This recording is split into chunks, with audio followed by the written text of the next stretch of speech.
आवा अंदर आवा। एन्ने उन्ने का देखा ताड़ा? आवा अंदर आवा।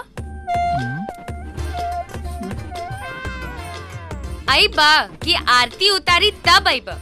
आवा।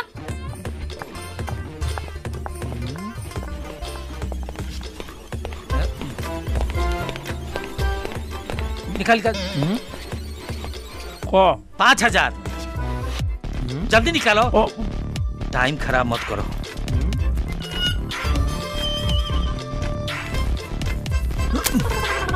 जा।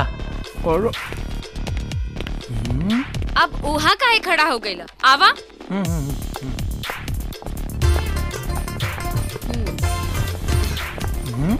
जल्दी करो, ले लो। अरे उधर का देखा ताड़ा? ले लो। हाँ जल्दी करो। ए सोनी जी, रवा कोट जाइब ना तो राउ टिफिन तैयार करके टेबल पे रख ले बानी। ले ले हब।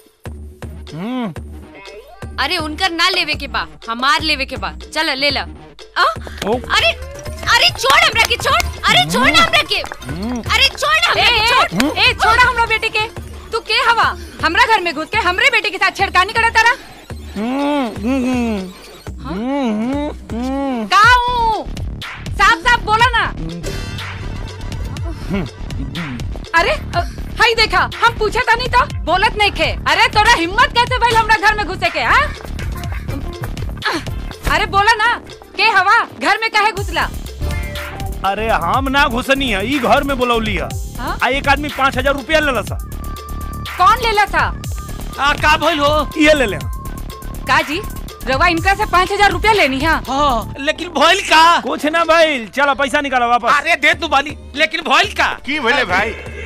अरे कुछ ना, तनी हने आओ।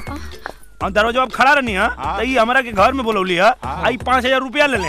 आई बेडरूम में ले जाके हाथ ऐसे उठा के आ कहलिए कि ले लो, तो हम खाली एगो प्यार से अरे यही करत है। अरे छोड़ छोड़ छोड़, छोड़ो ना। का तोर हिम्मत कैसा भइल हा? इतना बड़का वकील के घर में घुस के ओकरा बेटी के साथे बदतमीजी करे के? पुलिस बुलाए। अरे महाराज पहले बात तो सुनिए, बात सुनिए ने।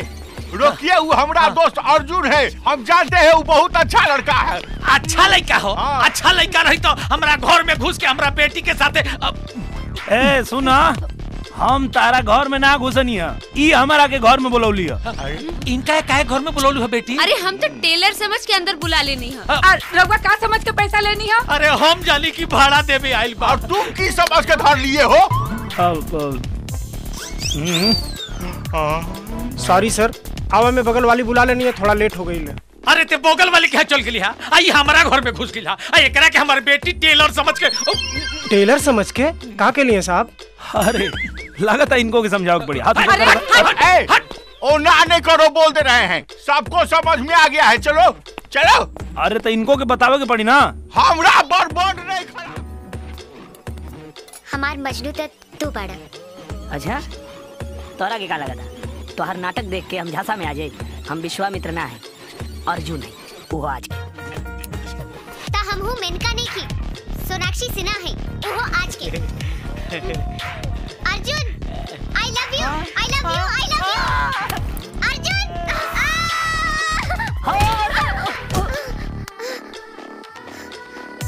हे भगवान, करो गजब के खेला है प्रभु। प्यार के पिच हम तैयार किए, रानी बॉलिंग किया और अर्जुन कैच कर लिया प्रभु, और आउट हो गया भुलावर। जा प्रभु, हे भगवान। अब मजा आए।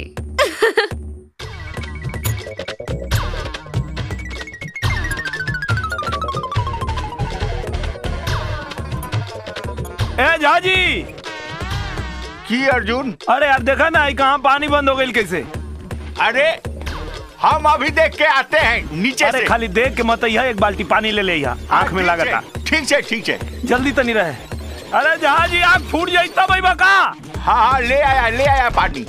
अरे ले अला तो आँख में साबुन लगल बा, तनी डाल दे, पानी डालो ऊपर से। अरे आँख में न लगा है, पीठ में न लगा है। लाओ, पीठ में भी हम लगाते हैं। अरे पीठ में लगावे की जरूरत नहीं है पहले। ओहो पनिया डाला ना महाराज, पीठ पर तो लग गल बा। चलो बहुत बा। अरे अरे अरे अरे अरे बुलाओ तहार अथवा लड़की लेखा काहे लगता हो? अरे तोरा के छूते ही हमारा हाथ लड़की की तरह लग रहा है तो हम क्या करें? हैं?